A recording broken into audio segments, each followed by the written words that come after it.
నమస్కారం, జీ న్యూస్కి స్వాగతం. నేను మీ శ్రీనివాస్. ఈరోజు వార్తల్లో విశేషాలు చూద్దాం.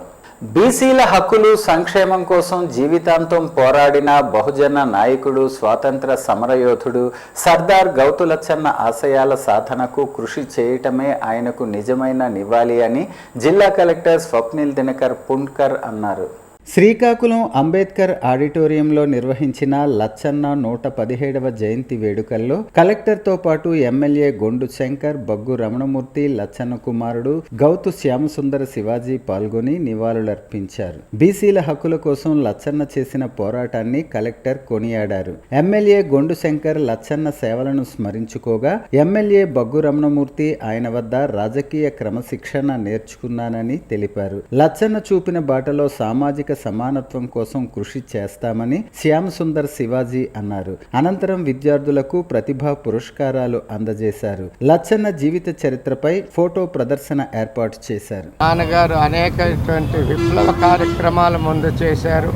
తర్వాత గాంధీ గారి అడుగుజాడల్లో కార్యక్రమాలు చేసి, తర్వాత కూడా బీసీల పట్ల కార్యక్రమాలు, అదేవిధంగా రైతుల పట్ల కార్యక్రమాలు, అదేవిధంగా అన్ని సమస్యలు, రైతుల సమస్యలకైతే ఇచ్చాపురం నుంచి అప్పటి మద్రాసు వరకు కూడా పాదయాత్ర చేసిన విషయం కూడా మీ అందరికీ తెలిసింది.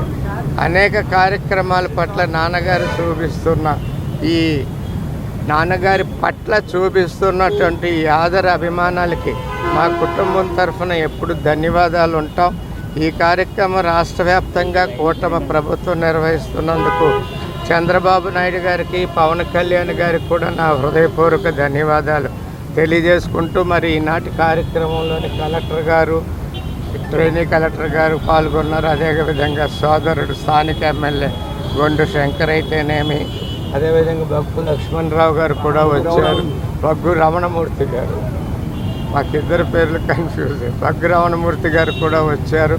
వారికి కూడా హృదయపూర్వక ధన్యవాదాలు చేసి, భోగాపురం అంతర్జాతీయ విమానాశ్రయ కార్యకలాపాలు ప్రారంభమైన నేపథ్యంలో విమానాశ్రయ నిర్మాణానికి అంకురార్పణ ఎవరి హయాంలో జరిగిందనే అంశంపై బహిరంగ చర్చకు రావాలని YSRCP state vice president Mentada Swaroop Kumar పేర్కొన్నారు. సోమవారం శ్రీకాకుళం నగరంలోని ఓ ప్రైవేట్ హోటల్లో నిర్వహించిన విలేకరుల సమావేశంలో ఆయన మాట్లాడారు. 2007-8లోనే భోగాపురంలో విమానాశ్రయం నిర్మాణానికి తొలి అడుగు పడిందని తెలిపారు. అప్పట్లో airports authority of India Sabbavaram, Achyutapuram, Bhogapuram, Srayavaram ప్రాంతాలను పరిశీలించిందన్నారు. అనంతరం భోగాపురం, ఎస్రాయవరం ప్రాంతాలు అనుకూలంగా గుర్తించడంతో భోగాపురం సమీపంలో విమానాశ్రయం అభివృద్ధికి అప్పటి ప్రభుత్వం నిర్ణయం తీసుకుందని పేర్కొన్నారు. దివంగత ముఖ్యమంత్రి వైఎస్ రాజశేఖర రెడ్డి హయాంలోనే ఈ నిర్ణయం తీసుకున్నట్లు మెంటాడ స్వరూప్ తెలిపారు. ఇందుకు ఆధారంగా 2021 డిసెంబర్ 9న నేషనల్ గ్రీన్ ట్రిబ్యునల్ ఇచ్చిన తీర్పును ఆయన ప్రస్తావించారు. రాజకీయ ప్రకటనల కంటే అధికారిక రికార్డులు, న్యాయస్థానాల తీర్పులను పరిశీలిస్తే వాస్తవాలు స్పష్టమవుతాయని అన్నారు. భోగాపురం విమానాశ్రయానికి సంబంధించి క్రెడిట్ ఎవరు తీసుకోవాలనే అంశంపై కాకుండా ప్రాజెక్టుకు సంబంధించిన వాస్తవాలను ప్రజలకు తెలియజేయటమే తమ ఉద్దేశ్యమని ఆయన పేర్కొన్నారు. 2008లో గౌరవనీయులు శ్రీ రాజశేఖర రెడ్డి గారు భోగాపురంలో ఎయిర్పోర్ట్ కట్టాలి అని నిశ్చయం చేసుకుంది శ్రీ రాజశేఖర రెడ్డి గారు అని చెప్పేసి ఈ సందర్భంగా తెలియజేస్తాను. ఇకపోతే మీ అందరికీ తెలియాల్సిన విషయం ఏంటంటే, అసలు భోగాపురం ఎయిర్పోర్ట్ ఏదైతే ఉందో అది ఏ మోడల్లో, అసలు అది ఏ మోడల్, అది పీపీపీ మోడలా లేదా మరొక మోడలా? అందరూ అంటున్నారు PPP model, public private partnership model అని. పబ్లిక్ ప్రైవేట్ పార్ట్నర్షిప్ మోడల్ కన్నా చాలా అడ్వాన్స్డ్ మోడల్ ఏంటంటే డీబీఎఫ్ఓటీ మోడల్. డీబీఎఫ్ఓటీ మోడల్ అంటే design, build, finance, operate and transfer. అంటే డిజైన్ కూడా జిఎంఆర్ఏ చేసుకుంటుంది. స్ట్రక్చర్స్ ఎట్లా డిజైన్ చేయాలి అంటే మన వాళ్ళు చెప్తున్నారు కదా, ఆ చేప ఆకారంలో ఉందని చెప్పేసి ఆ డిజైన్ చేసింది ఎవరంటే జిఎంఆర్. బిల్డ్ అంటే ఆ కన్స్ట్రక్షన్ అంతా బిల్డింగ్ చేసేది ఎవరంటే జిఎంఆర్. ఫైనాన్స్ ఎవరు చేశారంటే జిఎంఆర్. అంటే స్టేట్ గవర్నమెంట్ నుంచి కానీ సెంట్రల్ గవర్నమెంట్ నుంచి కానీ ఒక్క రూపాయి పెట్టుబడి కూడా ఎయిర్పోర్ట్కి కట్టాల్సిన అవసరం లేదు. అంపోలు జైలు నుంచి బెయిల్పై విడుదలైన మాజీ మంత్రి వైఎస్ఆర్సీపీ నేత సీదిరి అప్పలరాజును మాజీ డిప్యూటీ సీఎం పుష్ప శ్రీవాణి సోమవారం పరామర్శించారు. కాశీబుగ్గ జీఎంఈ కాలనీలోని అప్పలరాజు నివాసానికి వెళ్లిన ఆమె ఆయన ఆరోగ్య పరిస్థితిని అడిగి తెలుసుకున్నారు. అలాగే కేసు వివరాలు, న్యాయపరమైన పరిణామాలపై ఆరా తీశారు. అప్పలరాజు విడుదల అనంతరం పలువురు వైఎస్ఆర్సీపీ నేతలు, కార్యకర్తలు ఆయనను కలుస్తుండగా పుష్ప శ్రీవాణి పరామర్శించటం రాజకీయంగా ప్రాధాన్యత సంతరించుకుంది. ఏదైతే ఎవరైతే తప్పు చేస్తున్నారో తప్పు చేసేవాడికి శిక్షించకుండా తప్పును ప్రశ్నించే వాళ్ళని శిక్షించే దిశగా ఈరోజు ఈ ప్రభుత్వం ముందుకెళ్ళడం అనేది నిజంగా చాలా దారుణం.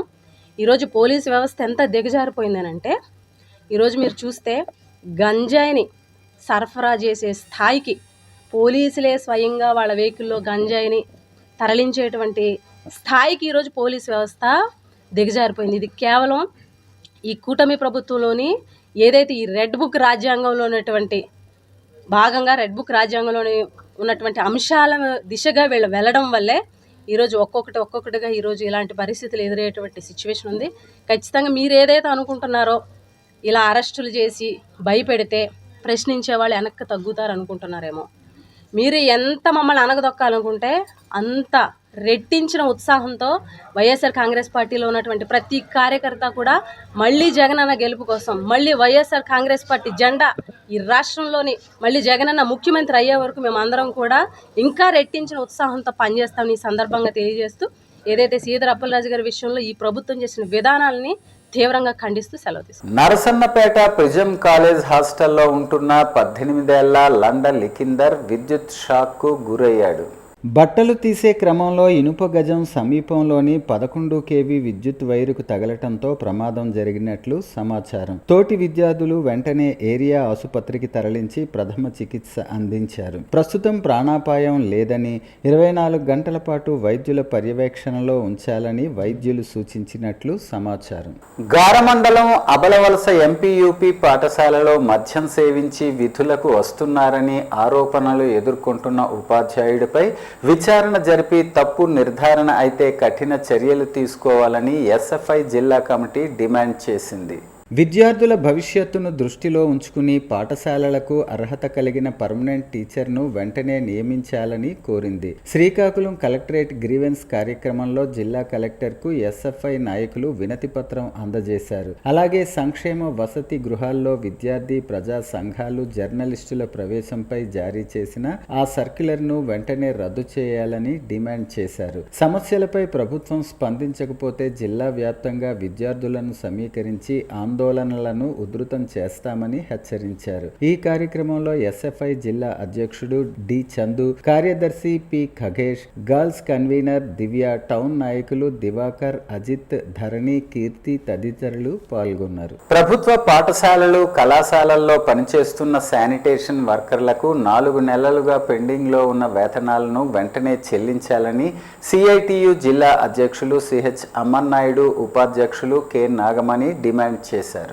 వేతనాలు పెంచాలని, ప్రతి నెల 5వ తేదీలోపు చెల్లించాలని కోరుతూ శానిటేషన్ వర్కర్స్ యూనియన్ ఆధ్వర్యంలో జిల్లా పరిషత్ వద్ద ధర్నా నిర్వహించి కలెక్టర్ స్వప్నిల్ దినకర్ పుణ్కర్కు వినతి పత్రం అందజేశారు. ప్రస్తుతం 6,000 వేతనంతో పనిచేస్తున్న కార్మికులపై అధిక పనిభారం ఉందని, 100 మంది విద్యార్థులకు ఒక ఆయాను నియమించాలని కోరారు. ప్రమాద బీమా, ఈఎస్ఐ, మాస్కులు, గ్లౌజులు అందించాలని, సెలవు రోజుల్లో పని చేయించకుండా సెలవులు అమలు చేయాలని డిమాండ్ చేశారు. పెండింగ్ వేతనాలను వారం రోజుల్లో చెల్లిస్తామని కలెక్టర్, జిల్లా విద్యాశాఖాధికారి హామీ ఇచ్చినట్లు నాయకులు తెలిపారు. కార్యక్రమంలో B Uttara, N Padma, D Chandrakala, T Hema, B Swathi, P Rajeshwari తదితరులు పాల్గొన్నారు. నెలల తరబడి పెండింగ్ లో పెట్టి సకాలంలో చెల్లించకుండా ఇబ్బందులు పడతా ఉన్నారు. అందుకనే పెండింగ్ వేతనం వెంటనే చెల్లించాలని చెప్పి మేము డిమాండ్ చేస్తూ ఈరోజు కలెక్టర్ గారిని కలవడానికి రావడం జరిగింది. అలాగే వీళ్ళకి కనీసం పిఎఫ్ లేదు, ఈఎస్ఐ లేదు, వాళ్ళేమో ఒక గ్లౌజులు లేవు, మాస్కులు లేవు, వాళ్ళకి కనీస సౌకర్యాలు కూడా ఇచ్చిన పరిస్థితి లేదు, ప్రమాద బీమా సౌకర్యం లేదు. అందుకని వెంటనే రాష్ట్ర ప్రభుత్వం జిల్లా అధికార యంత్రాంగం స్పందించి పెండింగ్ వేతనాలు చెల్లించాలని చెప్పి సమస్యలు పరిష్కరించాలని చెప్పి చెప్పి వేతనాలు చెల్లించాలని చెప్పి రాజకీయ వేధింపులు ఆపాలని కోరుతా ఉన్నాం. అలాగే 300 మంది విద్యార్థులకు ఒక ఆయన చొప్పు నియమించారు కాబట్టి ఈ విధంగా పనిభారం పెరుగుతుంది. ప్రతి 100 మందికి విద్యార్థులకి ఒక ఆయన నియమించాలని చెప్పి మేము కోరుతా ఉన్నాం. వెంటనే సమస్యల పరిష్కారం చేయాలా, లేకుంటే భవిష్యత్తులో మాత్రం పెద్ద ఎత్తున పోరాడతామని చెప్పి తెలియజేస్తా ఉన్నాం. ఆముదాల వలస వైఎస్ఆర్సీపీ ఇన్ఛార్జ్ చింతాడ రవికి బెయిల్ మంజూరైంది. ఆయనతో పాటు మరో 25 మందికి ఆముదాల వలస కోర్టు బెయిల్ మంజూరు చేసింది. దీంతో మొత్తం 26 మందికి ఉపశమనం లభించింది. జగన్ పర్యటన సందర్భంగా మహిళా ఎస్ఐపై అనుచితంగా ప్రవర్తించారన్న ఆరోపణలపై చింతాడ రవితో పాటు 27 మందిపై పోలీసులు కేసు నమోదు చేశారు. ఈ కేసులో చింతాడ రవి శ్రీకాకుళం జిల్లా జైల్లో రిమాండ్ ఖైదీగా ఉన్నారు. తాజాగా కోర్టు బెయిల్ మంజూరు చేయడంతో ఆయన జైలు నుంచి విడుదలయ్యారు. వియత్నాంలో జరిగిన ఓపెన్ ఇంటర్నేషనల్ తైక్వాండో ఛాంపియన్షిప్ లో శ్రీకాకుళం జిల్లాకు చెందిన తల్లి తనయుడు సత్తా చాటారు. భారతదేశం తరపున పాల్గొన్న RIMS assistant professor doctor Sirisha 42 ఏళ్ల పూంషి విభాగంలో స్వర్ణ పతకం సాధించగా ఆమె కుమారుడు కారే మోక్షిత్ క్యాడెట్ విభాగంలో రజత పతకం కైవసం చేసుకున్నాడు. జూలై 31 నుంచి ఆగస్టు 2 వరకు జరిగిన పోటీల్లో వీరికి కొమర మోహన కృష్ణ శిక్షణ అందించారు. అంతర్జాతీయ స్థాయిలో పతకాలు సాధించిన విజేతలను ఆదివారం శ్రీకాకుళం ఆర్ట్స్ కళాశాల మైదానంలో ఘనంగా సన్మానించారు.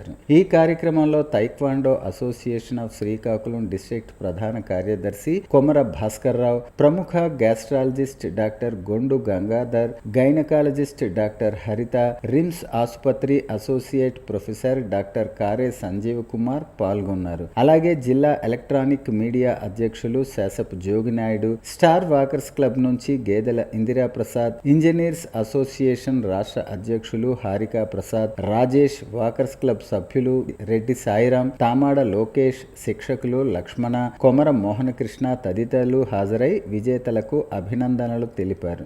This will be an inspiring story and ఇంకొక విషయం ఏంటంటే ఇంకొకసారి ప్రపంచానికి మనందరం చాటగలిగాం. ప్రతి మహిళ విజయం వెనుక ఒక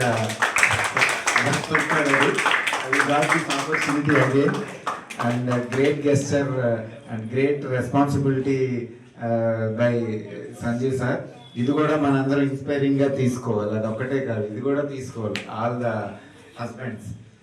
తర్వాత ఇంకొక విషయం ఏంటంటే that the coaches here and their commitment towards the game is really wonderful with the minimum infrastructure we're having.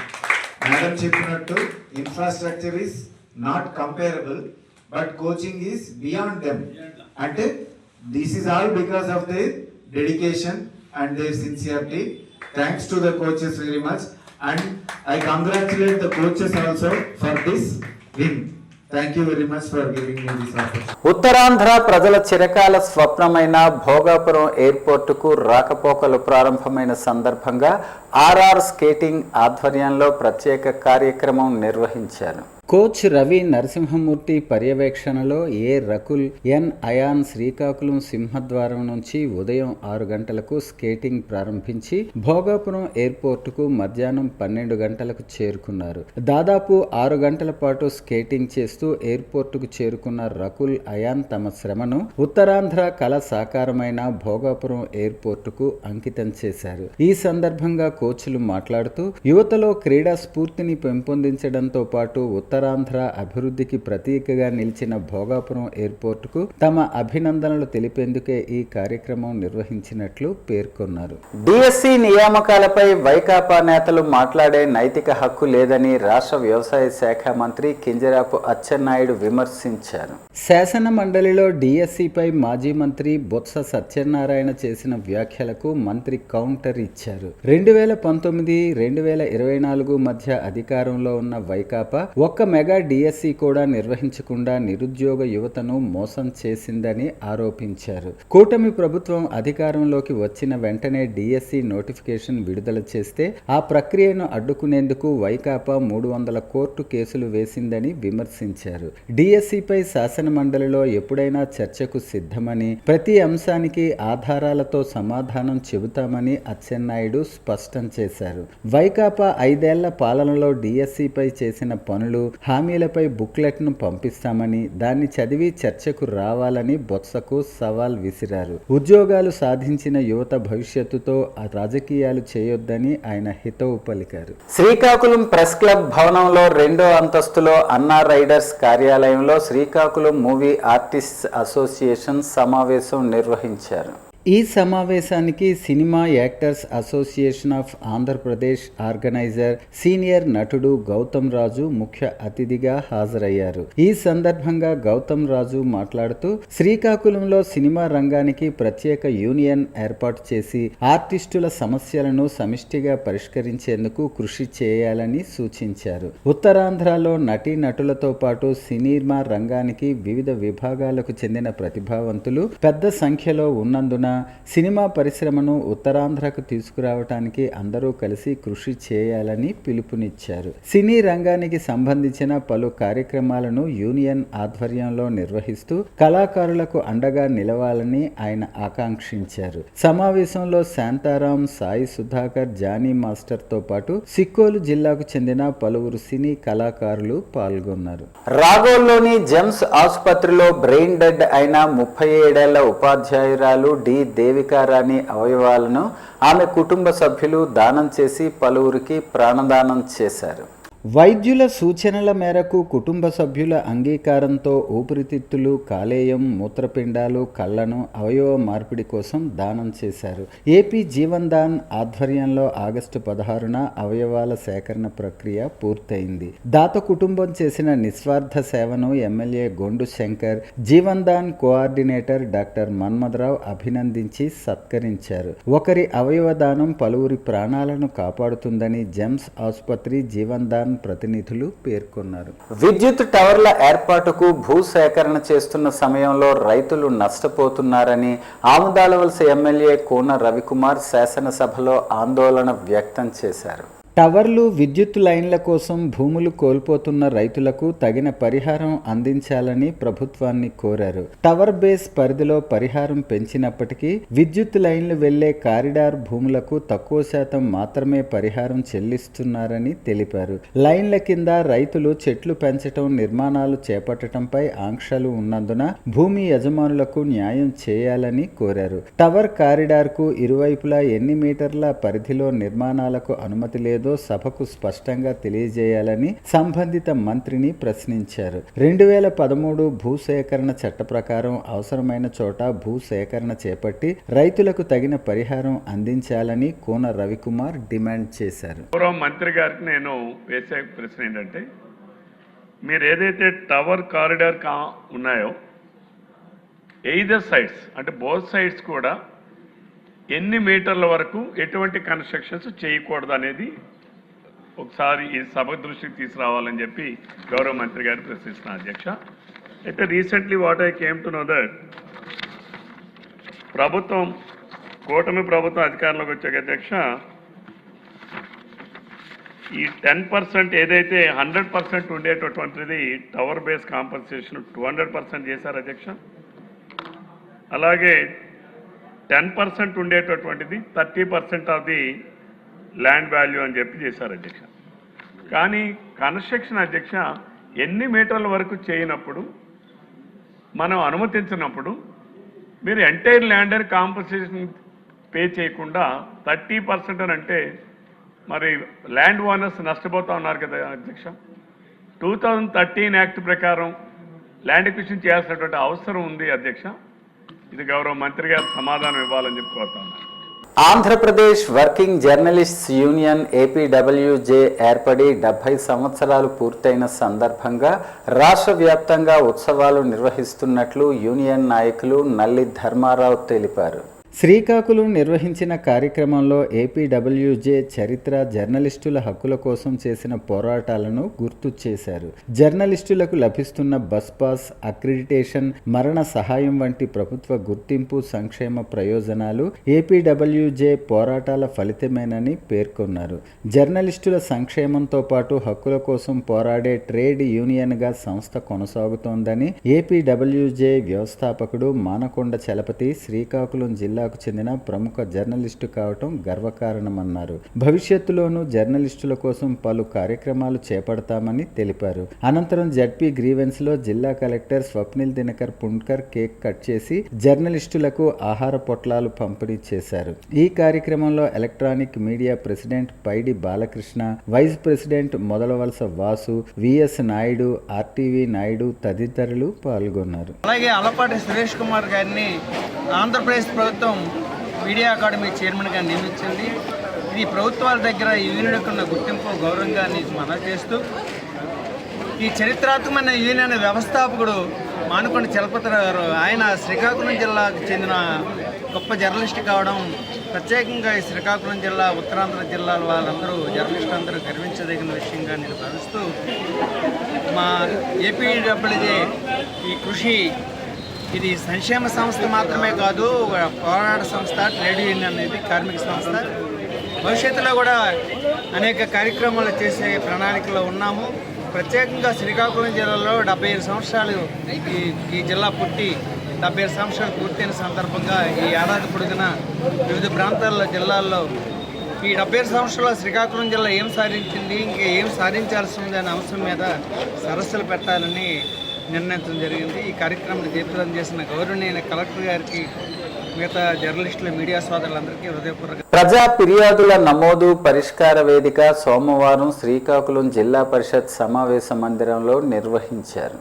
జిల్లా collector Swapnil Dinakar Pundkar, joint collector Farman Ahmed ఖాన్ల నేతృత్వంలో ఈ ప్రత్యేక గ్రీవెన్స్ పగడ్బందీగా చేపట్టారు. అర్జీదారులు వారి యొక్క అర్జీలు నేరుగా PGRS అధికారులకు సమర్పించారు. గ్రీవెన్స్ కు రానివారు ఆన్లైన్లో meekosom.ap.gov.in వెబ్సైట్లో అర్జీలు నమోదు చేసుకోవచ్చని కలెక్టర్ పేర్కొన్నారు. అర్జీదారుల అర్జీల నమోదైన అర్జీల గురించి, వాటి యొక్క స్థితి, దానికి సంబంధించి సమాచారం గురించి తెలుసుకోవాలంటే 1100కి నేరుగా కాల్ చేయవచ్చని వివరించారు. ఇదిలా ఉండగా భూమి సమస్యల పరిష్కారానికి రెవెన్యూ క్లినిక్ ఏర్పాటు చేశారు. జిల్లా నలుమూలల నుంచి పెద్ద ఎత్తున అర్జీదారులు తరలివచ్చి వారి సమస్యలు వినతి పత్రాల ద్వారా తెలియజేశారు.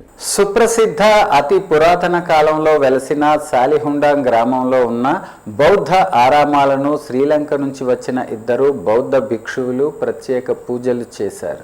శ్రీకాకుళం నియోజకవర్గంలో గల గార మండలం సాలిహుండాం ప్రాంతాన్ని రాష్ట్ర పర్యాటక ప్రాంతంగా ప్రకటించాలని వారు డిమాండ్ చేశారు. శ్రీలంక తెలుగు బౌద్ధ భిక్షువు బోధిహీన్, శ్రీలంక సింహల భాషకు చెందిన బౌద్ధ భిక్షువు అరియన్ ధర్మ థెరో ఆంధ్రప్రదేశ్ రాష్ట్ర ముఖ్యమంత్రి చంద్రబాబు నాయుడుకు వినతి పత్రాన్ని ఇస్తామని చెప్పారు. ఇంతటి చారిత్రక నేపథ్యం కలిగిన బౌద్ధ ఆరామాలు సంరక్షించుకోవాలని వారు కోరారు. ఎయిర్పోర్టు కాకుండా ఇక టూరిజం కూడా డెవలప్ అయితే, సీ ఏరియాలో, సీ పోర్ట్లో ఇది కూడా డెవలప్ అయితే, కళింగపట్నాన్ని కూడా అక్కడ డెవలప్ చేయగలిగితే, ఇక సీ దగ్గరికి వచ్చి టూరిజంగా బాగా డెవలప్ అవుద్ది. తద్వారా ప్రజలు చాలా ఆకర్షణ అవుతారు. మాంగ్స్ వస్తారు, మాంగ్స్ యొక్క దాయకాలు కూడా, ఫాలోవర్స్ కూడా వస్తారు. అదేవిధంగా భారతదేశంలో ఇప్పుడిప్పుడే మొలకలు నాటుతున్న బాబాసాహెబ్ అంబేద్కర్ యొక్క ఆలోచన విధానం తీసుకుని అన్ని కులాల వారు సమానంగా ధర్మాన్ని మనం స్వీకరించాలనే భావంతో ఉన్నారు. దానికి గవర్నమెంట్ వారు కూడా ఈ విధంగా డెవలప్ చేసి ముందుకెళ్తే, మరి బౌద్ధం హిందూ మతంలో భాగంగా, అది హిందూ మతం మహావృక్షం అయితే, ఒక శాఖ బౌద్ధము, ఒక శాఖ జైనము, ఒక శాఖ సిక్కు, అలాగా ఎన్నో ధర్మాలు ఉన్న సనాతన ధర్మంలో భాగంగా బౌద్ధం కూడా ఉందని మీరందరూ దీన్ని యాక్సెప్ట్ చేయాలని. వార్తలు సమాప్తం. మళ్ళీ తర్వాత బులెటిన్లో కలుసుకుందాం. నమస్కారం.